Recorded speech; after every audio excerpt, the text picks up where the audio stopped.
గిరిధర్ గారు దాదాపు 2.5 దశాబ్దాలుగా అమెరికాతోటి అనుబంధం పెనవేసుకున్న చెన్నూరు సుబ్బారావు గారు, ఆయన హీ హాజ్ అనెర్త్డ్ దిస్ స్కామ్.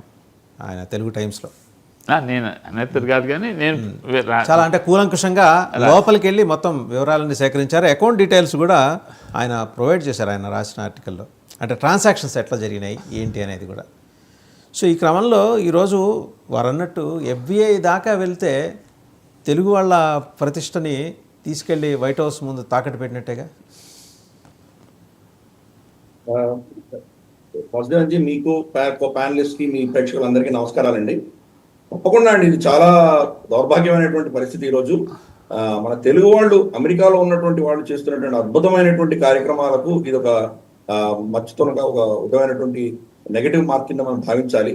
నిజంగా చాలా సిగ్గుతో తల ఉంచుకోవాల్సినటువంటి పరిస్థితి. కానీ దీంట్లో ఆయన శ్రీకాంత్ గారు ఒకరే ఇన్వాల్వ్ అయి ఉన్నారా లేదా ఇంకెవరన్నా దీంట్లో ఇన్వాల్వ్ అయి ఉన్నారా అన్న కోణం కూడా ఉండవచ్చు. ఆ పైసలు మరి ఆయన ఎక్కడికి పార్క్ చేశారు, దాన్ని ఇంకెవరైనా ఆయన అకౌంట్ ద్వారా ఇంకెక్కడికైనా వెళ్ళినాయా, ఇవన్నీ కూడా ఇన్వెస్టిగేట్ చేయవలసిన ఆవశ్యకత ఉన్నది. ఆయన ట్రెషరీ పోర్ట్ఫోలియోని ఇంకొకరికి హ్యాండ్ ఓవర్ చేసేటప్పుడే బహుశా ఆయన పారదర్శకంగా చెప్పవలసి ఉంటుంది. వీళ్ళు ఇన్వెస్టిగేట్ చేసి కనుక్కున్న తర్వాత చెప్పడం అనేది చాలా దౌర్భాగ్యమైన విషయం అది. ఎనీవే, నేను చార్టర్డ్ అకౌంటెంట్ కాబట్టి ఆడిట్లో ఇటువంటి చాలా చూస్తుంటాము. వ్యక్తిగతంగా వాళ్ళందరూ కూడా ఇటువంటివి ఫ్రాడ్స్ చేస్తూ ఉంటారు. దానికి చెక్స్ అండ్ బ్యాలెన్సెస్ అనేవి ఉండాలి. ఒక వ్యక్తిలో అంత ఫుల్ పవర్ పెట్టడం అనేది చాలా డేంజరస్. అదే మనం ఇక్కడ చూసాము. కానీ అన్ఫార్చునేట్లీ ఏమవుతుందంటే మొత్తం సంస్థకి చెడ్డ పేరు వస్తుంది. ఇప్పుడు కూడా అలాగే జరిగింది. తానా మొత్తానికి చెడు పేరు వచ్చింది. అది FBI దాకా వెళ్ళిపోయింది అంటే అది పెద్ద సెన్సేషన్ అయిపోయి మొత్తం ఇక్కడ కుల పోరు, వర్గ పోరు ఎక్కడ కూడా వెళ్ళిపోతుంది. తెలుగు వాళ్ళ యొక్క ఐక్యత అనేది దెబ్బతింటుంది. తెలుగు వాళ్ళ సంస్థకి ఒక చెడు పేరు వస్తుంది. తెలుగు వాళ్ళు అక్కడ చేస్తున్నటువంటి అద్భుతమైనటువంటి కార్యక్రమాలకు అన్నిటికీ కూడా ఏదో ఒక మచ్చ ఏర్పడుతుంది. కాబట్టి ఇది ఒకటే వ్యక్తికి మనం ఇంతటి పవర్ ఇవ్వడం అనేది చాలా dangerous. Multiple checks and balances ఉండాలి ప్రతి దాంట్లో. అది ఇంత పెద్ద ఫండ్ ఉన్నటువంటి సంస్థలో ఇవన్నీ కొంత మనం పారదర్శకంగా ఉండవలసిన ఆవశ్యకత వీళ్ళకు ఉండదు. చిన్న సింపుల్ బ్యాంక్ రికన్సిలియేషన్ స్టేట్మెంట్ అన్నది ప్రొడ్యూస్ ప్రతి నెల చేయాలి అని ఒక సింపుల్ రూల్ ఉందంటే కనుక మనకు అర్థమైపోతుంది. బ్యాంక్ స్టేట్మెంట్ ఆన్లైన్ దొరుకుతుంది మనకి. ఆన్లైన్ దొరికినటువంటి స్టేట్మెంట్ 2-3 ట్రెషరర్స్ తర్వాత ప్రెసిడెంట్ ఇటువంటి వాళ్ళకి 2-3 యాక్సెస్ ఉండొచ్చు. అది ఆన్లైన్ చూడొచ్చు. దానికి మీ ఆయన చెప్పినటువంటి క్విక్ బుక్స్ మనకు టాలీ వాళ్ళ క్విక్ బుక్స్ చాలా ఫేమస్ అమెరికాలో. క్విక్ బుక్స్ లో ఉన్నటువంటి బ్యాలెన్స్ కిను బ్యాంక్ స్టేట్మెంట్ కి మధ్యలో ఉన్నటువంటి వ్యత్యాసాన్ని నెల మానిటర్ చేయవచ్చు. ఆయన ట్రెషరీ హ్యాండ్ ఓవర్ చేసేంత వరకు ఎందుకు ఆగేద్దాం. సో మాకు ఆడిట్ లో ఇటువంటి కొన్ని స్టెప్స్ ఉంటాయి, అవన్నీ కూడా పాటించాలి. టీమింగ్ అండ్ లీడింగ్ అని చెప్పేసి తర్వాత ఇవన్నీ ఇటువంటి చాలా ఉంటాయి అనమాట. వాళ్ళు ఏం చేస్తారంటే దాన్ని రొటేషన్ చేస్తుంటారు. కొన్ని పైసలు తీస్తారు, మళ్ళీ పెడుతుంటారు. ఇవన్నీ క్యాన్సిల్ అయిపోయాయి కదా మీకు ఎందుకు అని అడుగుతారు వాళ్ళు. ఒకవేళ మీరు రికన్సిలియేషన్ లో మీకు తేలినా కానీ కూడా ఈ పైసలు షార్ట్ టర్మ్ లో వాళ్ళ దగ్గర బయటకు తీసేసి ఎక్కడో సర్క్యులేట్ చేసుకొని వాళ్ళు ఇంట్రెస్ట్ సంపాదించుకొని మళ్ళీ ఇంట్లో వేయచ్చు. ఇటువంటివన్నీ కూడా జరుగుతూ ఉంటాయి. అందుకని ప్రతి నెల కూడా బ్యాంక్ రికన్సిలియేషన్ చిన్న ఒక ప్రక్రియ అది. ఇన్ఫాక్ట్ బ్యాంక్ రికన్సిలియేషన్ స్టేట్మెంట్ అనేది బీకామ్ ఫస్ట్ ఇయర్ లో నేర్పిస్తారు. చాలా సింపుల్, కానీ అది చాలా కీలకం. నేను ఎన్నో కేసులో ఇటువంటి ఫ్రాడ్స్ చూశాను. బ్యాంక్ రికన్సిలియేషన్ స్టేట్మెంట్ కూడా మీరు చేయలేదు అంటే కనుక అక్కడ ఉన్నటువంటి ప్రోటోకాల్స్ ఎంత వీక్ గా ఉన్నాయో మనం అర్థం చేసుకోవచ్చు. సరే, ఏదో టెంపరీగా మనకు కరోనా టైంలో ఇండివిజువల్ సిగ్నేటరీకి వాళ్ళు ఒప్పుకున్నారు అనుకున్నా కానీ కూడా ఇమ్మీడియట్ గా అది అయిపోగానే మనం మళ్ళీ దాన్ని రివర్ట్ చేయవలసింది. మళ్ళీ ఇద్దరు సంతకాలు పెడితే కానీ దీనికి మనకు ట్రాన్సాక్షన్స్ వెళ్ళకూడదు అని మళ్ళీ దాన్ని కరెక్ట్ చేయవలసింది. కాబట్టి దీంట్లో చాలా ప్రొసీజరల్ తప్పిదాలు ఉన్నాయి. దాన్ని ఆయన అడ్వాంటేజ్ తీసుకుని దాన్ని ఫ్రాడ్ చేశారు. మనకి ఇదివరకు కూడా మనకు తెలుసు పత్రి గారు, PDCs అని ఉంటాయి, పోస్ట్ డేటెడ్ చెక్స్ అని ఉంటాయి. మనం కార్ లోన్ కానీ ట్రక్ లోన్ కానీ ఇంకేమైనా ఇటువంటి తీసుకుంటే మనం 3 సంవత్సరాల లోన్ తీసుకున్నామంటే 36 PDCలు మనం ఆ సంస్థకి ఇవ్వాలి, బ్యాంకు వాళ్ళకి ఇవ్వాలి. వాళ్ళు ప్రతి నెల ఇన్స్టాల్మెంట్ డ్యూ డేట్ రోజు వాళ్ళు వేస్తూ ఉంటారు. సో వాటిలో కూడా ఏమవుతుందంటే చాలా మంది కస్టమర్స్ ఏం చేస్తారంటే వాళ్ళకి ఈ 36 చెక్కుల మీద వాళ్ళ పేర్లు రాయడం వాళ్ళకి బద్ధకం కాబట్టి సంతకాలు పెట్టి ఇచ్చేస్తారు. వీళ్ళు ఏం చేస్తారంటే అక్కడ ఉన్నటువంటి మన ఎంప్లాయీస్ వాళ్ళ పేరు రాసుకుని డిపాజిట్ చేసుకుని ఉంటారు. సో ఇటువంటి ఫ్రాడ్స్ మన దేశంలో చాలా జరిగినాయి. కాబట్టి మనకు అన్ఫార్చునేట్, ఇది చాలా అంటే unfortunate. ఇక ఒక్క శ్రీకాంత్ పోలవరపు గారు మాత్రమే సాహసం చేసేంతటి వ్యవహారం ఇది. ఖచ్చితంగా అంటే ఒక వ్యక్తి అయితే అంత భారీ మొత్తంలో నిధులు తనకు అనుకూలంగా దారి మళ్లించుకోవటానికి వ్యవస్థ నిర్మించుకొని ఉంటారనే సందేహం చాలామందికి కలుగుతుంది. ఆయన ఒక్కరి వల్ల ఉండకపోవచ్చు, వెనకాల ఎవరో బిగ్ హెడ్స్ ఉన్నారు. అలాంటి పాసిబిలిటీ ఏమైనా ఉందా? అంటే చార్టెడ్ అకౌంటెంట్గా మీకున్న విశేష అనుభవం దృష్ట్యా చాలా ఫ్రాడ్స్ని, ఫైనాన్షియల్ ఫ్రాడ్స్ని మీరు అధ్యయనం చేసి ఉంటారు దగ్గర నుంచి. మీకు డిఫరెంట్ నెరేటివ్స్ వెనకాల బిల్డ్ అయిన సందర్భం కూడా మీరు చూసి ఉంటారు. ఇక్కడ కూడా అలాంటి అవకాశం ఏమైనా ఉండి ఉంటుందా? దాని ఆడిట్ ట్రయల్ అంటారండి. ఆడిట్ ట్రయల్ లో మనం ఏం చేయాలంటే ఇది పైసలు ఎక్కడి నుంచి ఎక్కడికి వెళ్ళాయి అది కనుక మనం ఇన్వెస్టిగేట్ చేసామంటే ఇవన్నీ తెలుస్తాయి. ఫర్ ఇన్స్టెన్స్ ఆయన అకౌంట్ కూడా వీళ్ళు యాక్సెస్ రావాలి.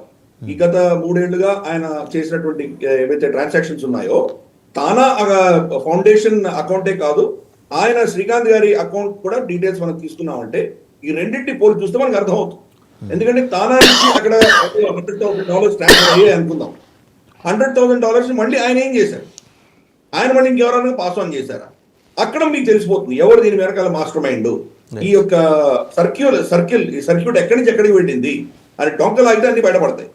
బహుశా తానాలోనే ఇంకెవరితో కుమ్మక్కి చేశారా, లేదా దీని బయట ఇంకెవరితోనా ఆయనకు లావాదేవీలు ఉన్నాయా, ఇవన్నీ కూడా మనకు తెలియాలంటే ఈ రెండింటి యొక్క బ్యాంక్ స్టేట్మెంట్స్ ని క్షుణ్ణంగా అధ్యయనం చేస్తే మనకు తెలిసిపోతుంది.